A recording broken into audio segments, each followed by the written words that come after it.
Hello बच्चों, स्वागत है आप सबका हमारे इस नए लेक्चर में क्वाड्रेटिक इक्वेशंस के। और बच्चों, आप सबको याद ही होगा कि हम एक स्टैंडर्ड बुक को सॉल्व कर रहे हैं जिसका नाम आपको नीचे टाइटल पे दिखाई देगा। और इस स्टैंडर्ड बुक में बच्चों हमने पूरा लोगैरिथम और क्वाड्रेटिक इक्वेशंस हम करेंटली सॉल्व कर रहे हैं, जिसमें कि एक्सरसाइज 1, 2, 3, 4 और एक्सरसाइज 5 अभी चल रही है। बहुत ही जबरदस्त बच्चों ये बुक है, कंसेप्ट्स क्लियर करने के लिए बहुत अच्छी बुक है। और मैं रिकमेंड करूंगा सारे जेईई एस्पिरेंट्स को कि आपके पास ये किताब होनी चाहिए आपके बुक शेल्फ में, अगर आप अपना मेंस और एडवांस का सपना क्लियर होता हुआ देखना चाहते हैं तो चलिए बच्चों, अपन स्टार्ट करेंगे अपना आज का लेक्चर। लेकिन हाँ, आप में से कई सारे बच्चे ऐसे भी होते हैं जिनका ये मानना रहता है कि आपकी थ्योरी कंप्लीट नहीं है, थ्योरी स्ट्रांग नहीं है। तो आप सारे बच्चों को भी घबराने की जरूरत नहीं है, आप इस प्लेलिस्ट का रेफर करिए। इस प्लेलिस्ट का लिंक नीचे डिस्क्रिप्शन बॉक्स पर भी आपको दिखाई देगा। और इस प्लेलिस्ट में मैंने वो सारे कंसेप्ट्स यूज किए हैं, सारे कंसेप्ट्स आपको डिराइव किए हैं आपके लिए, जो आपके जेईई के रिस्पेक्ट में आपके लिए नेसेसरी है क्वाड्रेटिक इक्वेशंस चैप्टर से। तो आप इसे भी रेफर करें, थ्योरी को पहले स्ट्रांग बनाएं और फिर फॉलो करें मेरा ये वाला लेक्चर। हमने बच्चों लास्ट लेक्चर में क्वेश्चन नंबर 6 तक सॉल्व कर लिया था। एक्सरसाइज 5 हम कर रहे हैं जिसमें इंटीजर टाइप क्वेश्चन है। आज हम स्टार्ट करेंगे क्वेश्चन नंबर 7 के साथ। अब देखिए बच्चों, क्वेश्चन नंबर 7 में हमको क्या दिया है, give the range of values of a for which the roots of the equation x square minus 2x x square minus 2x minus a square plus 1 minus a square plus 1 equal to 0, x square minus 2x minus a square plus 1 equal to 0 lie between the roots. मतलब इसके जो roots होंगे, let us से इसके roots है alpha beta, तो roots of the equation this lie between the roots of the equation x square minus 2 times of a plus 1 times x plus a into a minus 1 equal to 0। ठीक है, इस p comma q तो आपको value बतानी है कि a आपके पास जो होगा, a बिलोंग करता है p से q में, जो रेंज ऑफ a होगा वो p से q है। तो आपको बच्चों वैल्यू बतानी है q plus 1 by p square की। आपको इसकी वैल्यू बतानी है, ये अपने पास सवाल है कि अगर इसके रूट्स के अंदर लाए करते हैं तो, है ना, ये लिखा हुआ है अपने पास, if the range of values of a for which the roots of the equation this lie between the roots of this equation, उसके अंदर होने चाहिए। आप मान लीजिए इसके रूट्स हैं गामा और डेल्टा, तो हमें जिस तरीके के ग्राफ की बात बोली जा रही है वो क्या बोला जा रहा है कि ये जो नीचे वाला आपके पास इक्वेशन है, क्योंकि इसका x स्क्वायर का कोफिशिएंट पॉजिटिव है, मतलब ये माउथ ओपनिंग अपवर्ड्स पैराबोला है, इसके रूट्स जो होंगे ये आएंगे गामा और डेल्टा। अब इसके जो रूट्स हैं गामा और डेल्टा, इसके बीच में इसके ऊपर वाले इक्वेशन के रूट्स लाई करें। ये आपके पास कंडीशन है, ठीक है, कि ये वाले रूट्स इसके अंदर लाई करने चाहिए, इसके बीच में लाई करने चाहिए। तो क्लियरली बेटा ये लोकेशन ऑफ रूट्स का सवाल है। कंडीशन क्या आ जाती है, कंडीशन अगर आप देखेंगे तो कंडीशन इसमें आ जाती है कि फंक्शन की वैल्यू अल्फा पर नेगेटिव होगी, फंक्शन की वैल्यू बीटा पर भी नेगेटिव होगी। बहुत सिंपल सी बात है, जिसमें फंक्शन क्या है, फंक्शन ये है f, this is your fx function. Function की वैल्यू अल्फा पर नेगेटिव होनी चाहिए, फंक्शन की वैल्यू बीटा पर भी नेगेटिव होनी चाहिए, ये आपकी रिक्वायर्ड कंडीशन है। अब बेटा देखो, अगर हम अल्फा और बीटा निकालने की कोशिश करें, हमें पता है अल्फा और बीटा इसके रूट्स हैं, अगर मैं अल्फा और बीटा की एक बार वैल्यू निकालने की कोशिश करूं तो अल्फा और बीटा होगा क्या, अगर आप क्वाड्रेटिक फॉर्मूला लगाएंगे तो वहां से आपके पास आ जाएगा minus B plus minus root over B square minus 4ac, सी की जगह आ जाएगा 1 minus a square by 2a, मतलब 2 और a की जगह आ जाएगा 1। ये अपने पास लिखा हुआ है, यही आपके रूट्स होंगे। तो यार यहां से मुझे क्लियरली दिखाई दे रहा है कि ये 2 का फैक्टर तो कैंसिल आउट हो रहा है, ये 4 कॉमन निकलेगा, बाहर कटेगा। तो अल्फा और बीटा जो रूट्स आपके पास आएंगे वो आ जाएंगे आपके पास 1 प्लस माइनस, और यहाँ पर देखो 4 कटेगा तो यहाँ पे 1 बचेगा, तो 1 माइनस 1 कैंसिल, और a स्क्वायर आएगा, ये a आएगा, ये आ रहा है आपके पास। मतलब एक रूट आपके पास आएगा 1 माइनस a और दूसरा रूट आपके पास आएगा 1 प्लस a। ये आपके पास 2 रूट्स आएंगे। अगर आप सॉल्व करेंगे तो आपको ये चीज मिल जाएगी, एक रूट आएगा 1 माइनस a, दूसरा रूट आएगा 1 प्लस a। तो क्लियरली बच्चों जो मुझे समझ में आता है, देखिए आपके पास क्या बोला जा रहा है, आपके पास बोला जा रहा है कि फंक्शन की वैल्यू अल्फा पे और बीटा पे क्या है, फंक्शन की वैल्यू अल्फा पे और बीटा पे नेगेटिव है। मतलब फंक्शन की वैल्यू 1 माइनस a पे अगर आप निकालेंगे, फंक्शन की वैल्यू बच्चों अगर आप 1 माइनस ए पे निकालेंगे तो यहाँ पर जैसे आप x की जगह रखेंगे 1 माइनस ए, तो आपके पास ये क्या आ जाएगा 1 माइनस ए का स्क्वायर माइनस 2 इंटू ए प्लस 1 इंटू 1 माइनस ए और plus A into A minus 1, this should be less than 0। यही आ रहा है अपने पास फंक्शन की वैल्यू 1 माइनस ए पे।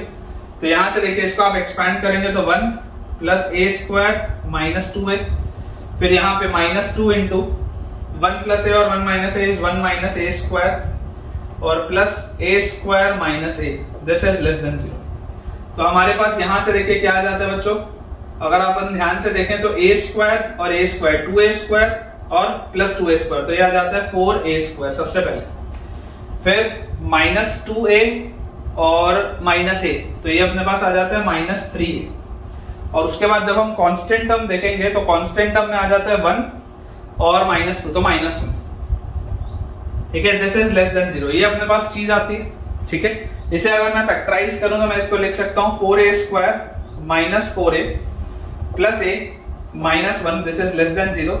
तो यहां से अपने पास आ जाएगा 4a कॉमन, ब्रैकेट के अंदर बचेगा a माइनस 1 और यहाँ पे प्लस 1 कॉमन, अगेन ब्रैकेट के अंदर बचेगा a minus 1, this is less than 0।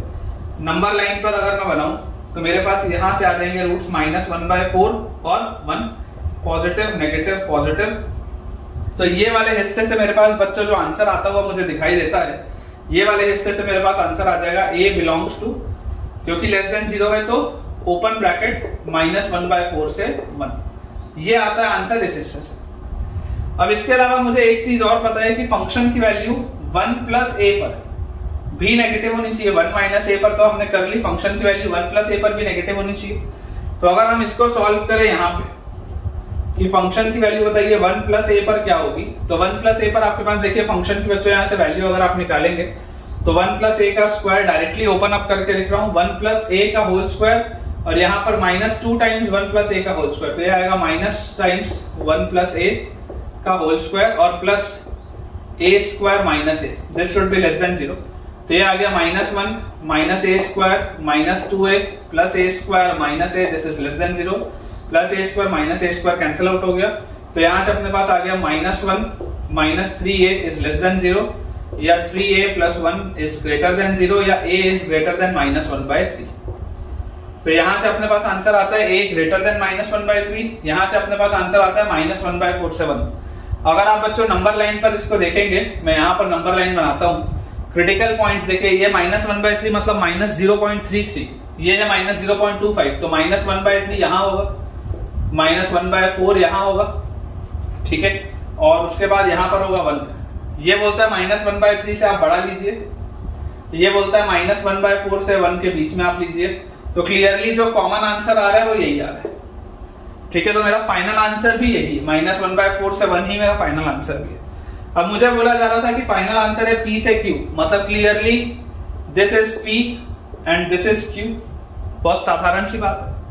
तो Q प्लस 1/p² बच्चों मुझे निकालने, तो Q क्या है, Q तो 1 है, तो यहां पर तो आ जाएगा 1, और 1/p का स्क्वायर, तो p की वैल्यू है माइनस 1/4, तो 1/p हो जाएगा -4, तो -4 का स्क्वायर आ जाएगा 16। तो यार इसका आंसर तो 17 आता हुआ दिख रहा है, मतलब जो फाइनल आंसर अपना आएगा बच्चों, इंटीजर टाइप क्वेश्चन है, आंसर विल बी 17। बहुत ही जबरदस्त ये क्वेश्चन है, अच्छा क्वेश्चन है, स्टार लगा लेते हैं। और कोई भी अगर बच्चों आपको डाउट है तो आप कमेंट्स में पूछ सकते हैं। नेक्स्ट बच्चों अपने पास जो क्वेश्चन लिखा हुआ है वो है क्वेश्चन नंबर 8। क्वेश्चन नंबर 8 में बच्चों अपने को दिया हुआ है कि find the largest natural number a। आपको a जो है वो लार्जेस्ट नेचुरल बताना है, largest natural number a for which the maximum value of fx is equal to, आपके पास एक फंक्शन दिया हुआ है a -1 plus 2x minus x², ये आपके पास एक फंक्शन लिखा हुआ है, is smaller than the minimum value of gx। तो gx हमारे पास एक फंक्शन बच्चों दिया हुआ है x² minus 2ax plus 10 minus 2a, ये अपने पास दिया हुआ है, ठीक है। अब देखिए हमें बोला क्या जा रहा है, हमें यहाँ पर बच्चों बोला जा रहा है कि ग्रेटेस्ट वैल्यू ऑफ fx की जो मैक्सिमम वैल्यू होगी, ये लिखा है ना, maximum value of fx is smaller than the minimum value of gx। तो fx की maximum value is smaller than gx की minimum value, ये अपने पास कंडीशन दी हुई है। तो लार्जेस्ट नेचुरल नंबर a क्या होगा, ये सवाल है। ठीक है, बहुत आसान सा सवाल है। इसको देखिए आप क्या लिख सकते हैं, अगर अपन ध्यान से देखें fx को, तो fx तो यार मुझे ध्यान से देखने पर दिखाई दे रहा है a, और अगर मैं माइनस कॉमन ले लूं तो ये अंदर लिखा हुआ है x square minus 2x plus 1। ध्यान से देख लो, इन तीनों में से अगर आप माइनस बाहर निकालोगे तो x square minus 2x plus 1 लिखा है, मतलब ये लिखा हुआ है a माइनस x माइनस 1 का होल स्क्वायर, ये अपने पास लिखा हुआ है, जिसपे a जो है वो कोई कांस्टेंट टर्म है और x जो है वो वेरिएबल है। अब अगर आपको fx की मैक्सिमम वैल्यू बतानी है तो fx की मैक्सिमम वैल्यू होगी कब? fx की बच्चों वैल्यू मैक्सिमम होगी जब उसमें से सब्ट्रैक्ट होने वाली चीज मिनिमम, ये जो पूरी चीज है ये मैक्सिमम होगी जब ये सब्ट्रैक्ट होने वाली चीज एकदम मिनिमम। और ये सब्ट्रैक्ट होने वाली चीज मिनिमम कब होगी? परफेक्ट स्क्वायर की मिनिमम वैल्यू क्या होती है? 0 होती है। एक परफेक्ट स्क्वायर की मिनिमम वैल्यू इज 0। ठीक है, तो इसकी अगर बच्चों मिनिमम वैल्यू 0 होती है तो fx की मैक्सिमम वैल्यू आ जाएगी आपके पास a at x equal to 1। जब आप x को 1 रखेंगे तो fx की मैक्सिमम वैल्यू आपके पास क्या आ जाएगी? a के बराबर आ जाएगी। तो ये बात अपने को क्लियर होनी चाहिए, इस पे अपन बॉक्स बना लेते हैं। अब उसके बाद आपको बोला जा रहा है gx वाला जो फंक्शन है, इसमें आपको बच्चों बोला जा रहा है कि gx की मिनिमम वैल्यू की आपको चर्चा करनी है। अब देखिए ये माउथ ओपनिंग क्या है? ये माउथ ओपनिंग अपवर्ड्स पैराबोला है। तो अगर माउथ ओपनिंग अपवर्ड्स पैराबोला है तो इसके वर्टेक्स पे इसकी मिनिमम वैल्यू आएगी। जैसे इसके वर्टेक्स पे इसकी मैक्सिमम वैल्यू आ रही थी, वैसे इसके वर्टेक्स पे इसकी मिनिमम वैल्यू आएगी। तो मिनिमम वैल्यू होती क्या है? gx की जो मिनिमम वैल्यू होगी वो होगी माइनस d/4 है।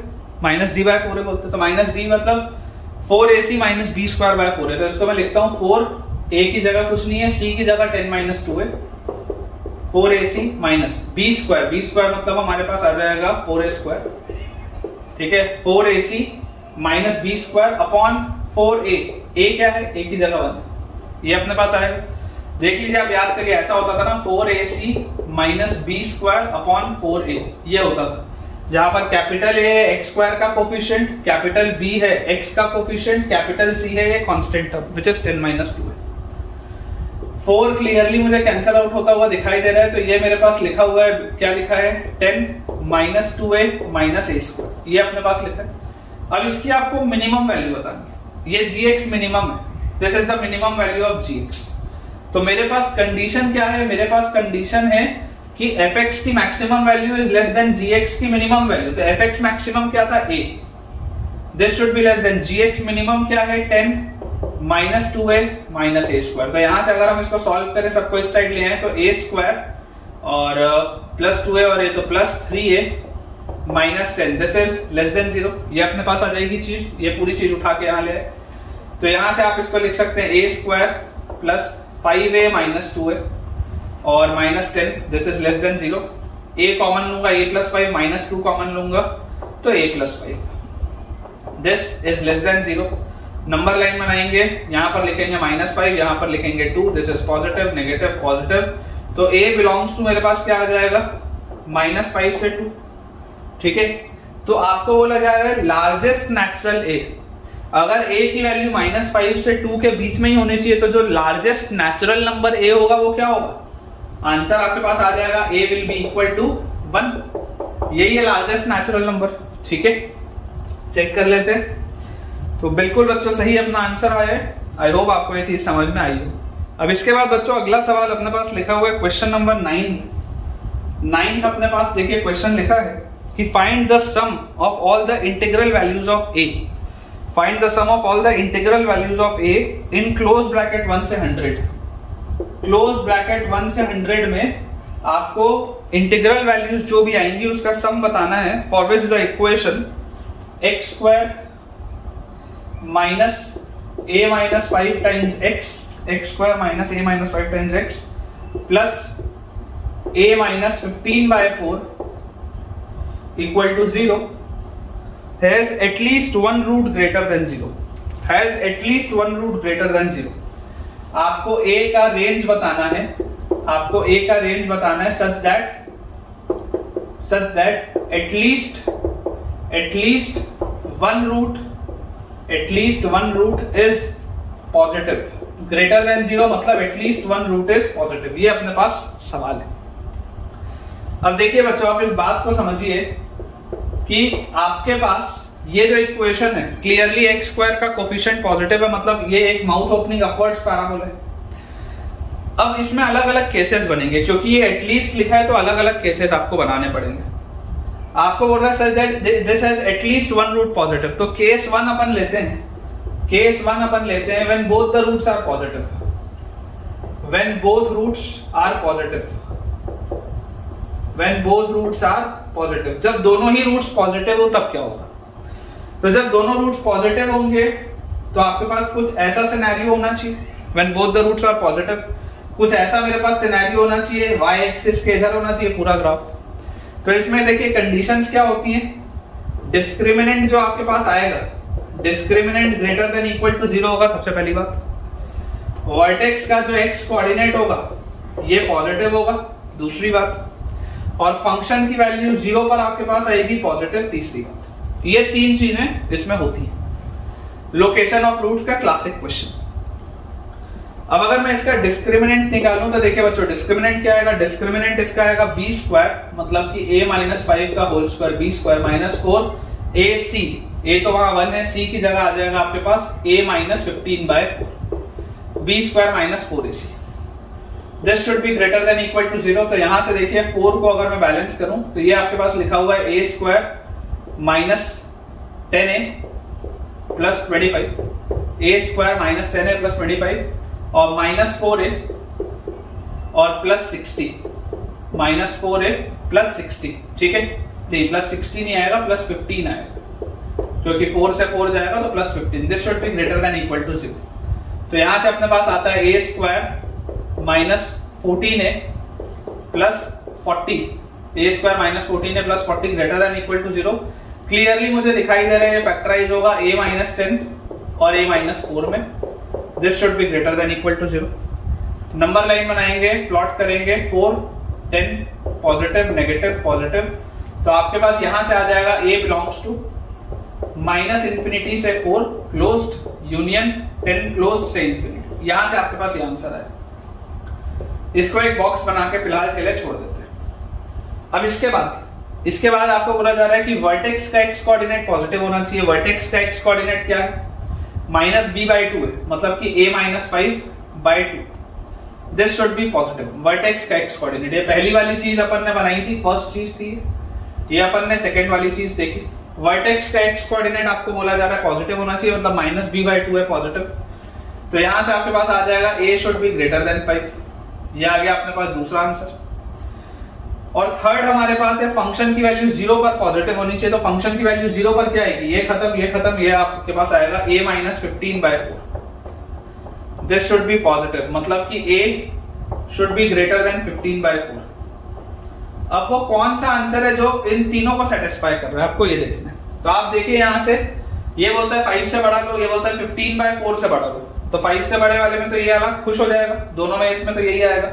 और 5 से बड़ा लेने बोल रहे हैं तो इसमें 10 से इंफिनिटी आएगा। मतलब ये केस 1 जो है, केस 1 का बच्चों अपने पास जो आंसर आएगा, अगर मैं इसको फिलहाल के लिए यहां से इसको मिटा दूं तो केस 1 का आंसर अपने पास देखिए क्या आ जाएगा। केस 1 का आंसर हमारे पास आएगा 10 से infinity. Case 1 will be a belongs to close bracket 10 से लेकर इंफिनिटी तक। ये हमारे पास आता है केस 1 का आंसर। क्विकली अपन इस साइड को सॉल्व क्लियर करते हैं और केस 2 एक बार देखते हैं। अब देखिए बच्चों, अगर हम केस 2 देखें तो केस 2 हम बोल सकते हैं when one root is positive. When one root is positive.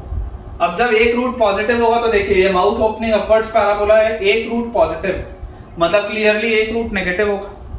तो ऐसे वाले केस में जब आप सॉल्व कर रहे होते हैं तो सिर्फ आपको एक ही कंडीशन सॉल्व करनी होती है कि फंक्शन की वैल्यू 0 पर नेगेटिव होनी चाहिए।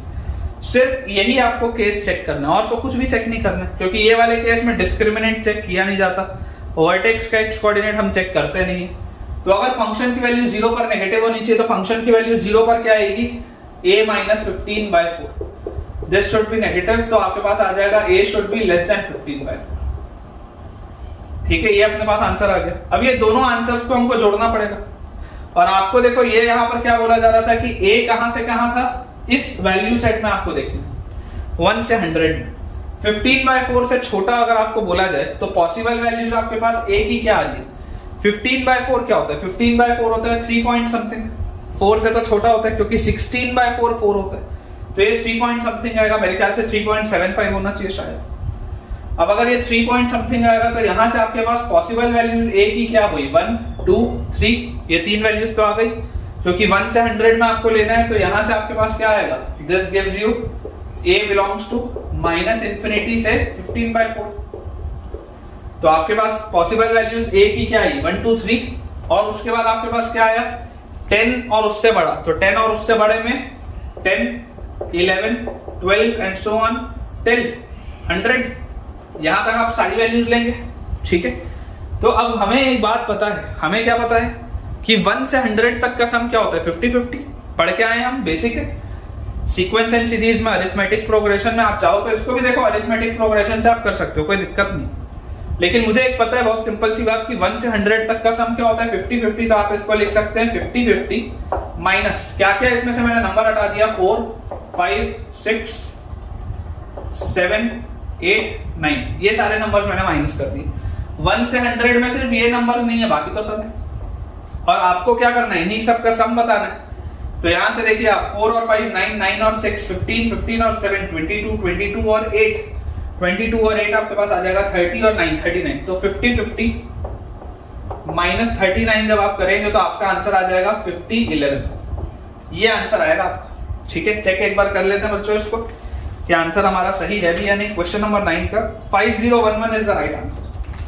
तो बच्चों इसके साथ हम अपने आज के अमेजिंग से लेक्चर के एंड पे पहुंच चुके हैं। मुझे पूरी उम्मीद है कि ये जो 3 सवाल मैंने आपको कराए वो बहुत जबरदस्त क्वेश्चन थे और आपके कंसेप्ट्स 100% इससे बच्चों क्लियर हुए होंगे।